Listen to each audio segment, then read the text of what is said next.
Binabalangkas na ng Maritime Industry Authority o Marina ang programa para sa libreng sakay sa mga sasakyang pandagat na nagsasakay ng mga pasahero. Kabilang sa mga ito ang mga Public Maritime Transport Service na kasama rin sa Sea-Based Service Contracting Program na ipinatupad ng Marina noong May 25.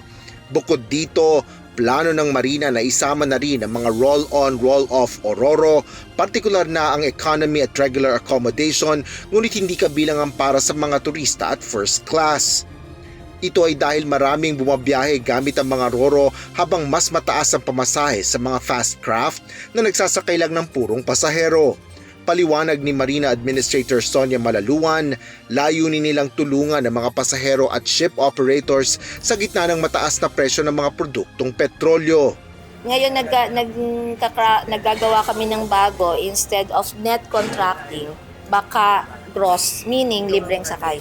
Nubuo pa namin kasi, this year, pero siguro earliest August. Plano ng Marina na gamitin para sa libreng sakay ang natitirang pondo na inilaan para sa sea-based net contracting na umaabot ng 200 million pesos. Ayon pa kay Malaluan, nasa 10% lang ng naturang budget ang nagamit sa service contracting program.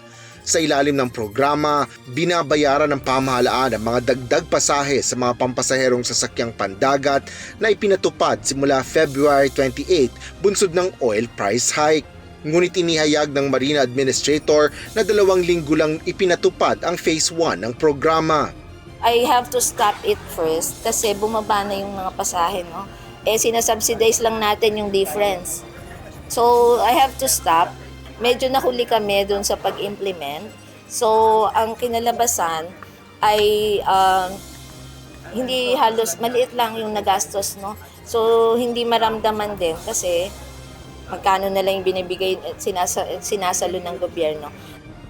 Bukod dito, nakita ng Marina na mababa ang ridership o sumasakay sa mga ruta ng mga sasakyang pandagat.